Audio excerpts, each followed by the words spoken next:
qu'est-ce qui vous a aimé le plus de vos personnages, les deux? Ému ou aimé? Aimé, pardon. Aimé. Oh ben, moi, j'aime pas plus mon personnage que les autres personnages et je crois que ça arrive parfois, j'aime tout dans le film, ou en tout cas, tout m'intéresse. Je pourrais me concentrer sur l'histoire d'Antoine, je pourrais me concentrer sur celle de Chan, je pourrais me concentrer sur chaque personnage. Alors évidemment, Olga, elle incarne le courage, une espèce de supériorité intellectuelle. C'est par elle que la paix reviendra, en fait. Alors que c'est certainement elle qui souffre le plus. Enfin, je crois que non. On ne sait pas qui souffre le plus. Mais, donc oui, c'est une héroïne. Et elle est intéressante parce que je pense qu'en fait, des héroïnes comme ça qui ne seront jamais récompensées de rien, qui n'auront jamais de médaille, dans le monde, il y en a partout, plein, beaucoup, des femmes. Ce que j'ai préféré, mon chien. Lo que más me ha gustado, mi perro. Si? Merci. Ça me fait plaisir. Pues qué gusto. Bueno, la película habla de muchos temas y realiza muchas denuncias sociales. Entre ellas aborda la cara oscura de las energías renovables.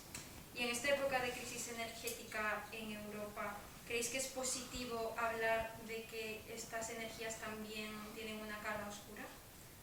Le film parle de beaucoup de choses. Il y a aussi des dénonces sociales et ça parle aussi des énergies renouvelables, une espèce de critique.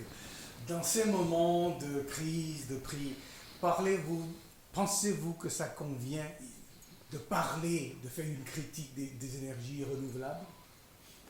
Oui. Si, creo que si. Oui. Parce qu'en fait, est-ce qu'on est prêt à détruire des choses qui potentiellement seront très utiles pour des générations futures? Je parle de la nature, de zones humides, de zones montagneuses, de choses qu'on ne connaît pas encore ou voire très mal, juste pour une énergie, pour cette nation consommateur que nous sommes. Je ne suis pas sûr que ce soit vraiment une bonne solution, même si c'est la seule solution.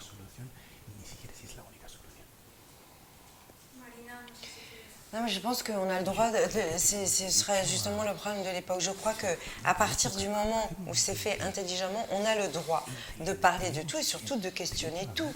Et qu'il n'y a pas une vérité. S'il y avait une solution, une vérité, on l'adopterait tous et puis on ne parlerait plus de rien, ce serait merveilleux. Ce n'est pas le cas.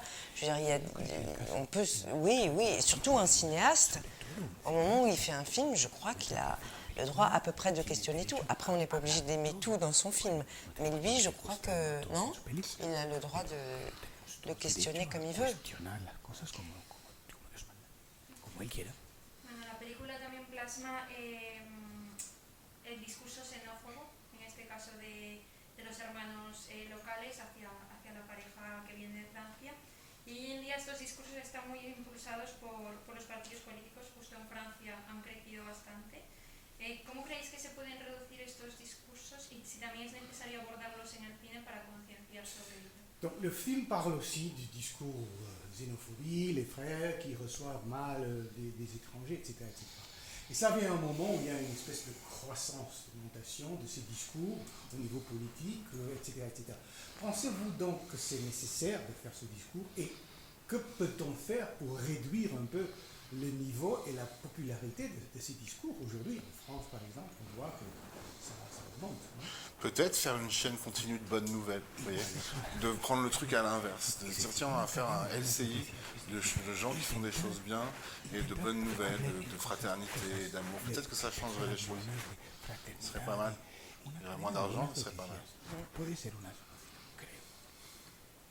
Moi, je pense que... Alors ça, c'est une réponse qui n'est pas... Je pense que les politiques devraient faire plus de pédagogie, surtout la gauche. C'est mon sentiment. On pourrait faire plus de pédagogie sur ces problématiques qui sont très mal racontées à tous.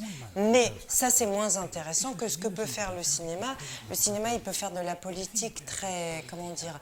Le pouvoir de l'incarnation et de l'émotion, c'est pas de la sensiblerie, mais de l'émotion la vraie. Oui, cette histoire-là, l'histoire de Asbestas, elle raconte à quel point la violence entre les hommes est absurde et inutile. La cohabitation pourrait se faire complètement autrement. Et je pense que je pense que le pouvoir du cinéma, c'est sans discours faire ressentir des évidences ou rappeler des choses toutes simples. Moi, il y a des films qui m'ont fait grandir, vraiment. Le cinéma, ça pose sa caméra, ça nous aide à regarder dans des directions où on ne va pas regarder tout seul. Donc c'est très vertueux le cinéma. Moi, je crois très fort à ce pouvoir-là. Ouais. ¿Cómo ha sido en este caso trabajar con Rodrigo Sorogoyen? Donc, travailler avec Rodrigo, comment ça a été? Parlez-nous un peu de ça. C'est un vrai plaisir parce qu'il est très précis. C'est surtout son équipe, en fait. C'est vraiment comme être sur un bateau lancé à pleine voile avec des gens qui ont cette habitude de travailler ensemble, cette précision et surtout cet amour du cinéma qui est contagieux, en fait, sur le plateau. C'est vraiment un vrai bonheur. Oui, bah, moi je connaissais, quand il m'a envoyé son scénario, le scénario de Asbestas, je connaissais déjà ses films. Parce qu'en France, Sorogoyen est très aimé, il est très considéré, donc on va voir ses films au cinéma. Donc je savais déjà à quoi ressemblaient ces films. Alors le risque, quand on rencontre quelqu'un qu'on admire, c'est d'être déçu. Ben, ça n'a pas été le cas. Il est marrant, Sorogoyen, parce qu'il a une espèce de curiosité immense, d'exigence absolue, une force de travail hallucinante dans lequel, c'est vrai, il incarne tout le monde. C'est un mélange que je n'ai pas connu, en même temps une grande culture cinématographique, une grande connaissance de la grammaire du cinéma, de comment on écrit un film, de comment on utilise une caméra, un grand intérêt pour les acteurs et au-delà des acteurs, pour la nature humaine, pour la complexité humaine. Donc pour un acteur, c'est passionnant parce qu'on a l'impression qu'on est, comment dire, on peut complètement s'abandonner à son regard parce qu'on a l'impression que tout est pris en charge. Et c'est aussi quelqu'un de très libre et je crois de très audacieux et qui est complètement capable d'essayer des choses et de s'arrêter là où il croit atteindre un petit bout de vérité. Donc très honnêtement, il n'y a qu'à le suivre. Et tout ça est fait sans oublier jamais la joie de faire du cinéma, parce que parfois on perd de vue, et c'est pas son cas. Donc c'est vraiment une expérience merveilleuse, mais vraiment merveilleuse. ¿Con qué otros directores españoles os gustaría trabajar? Zut! Todos.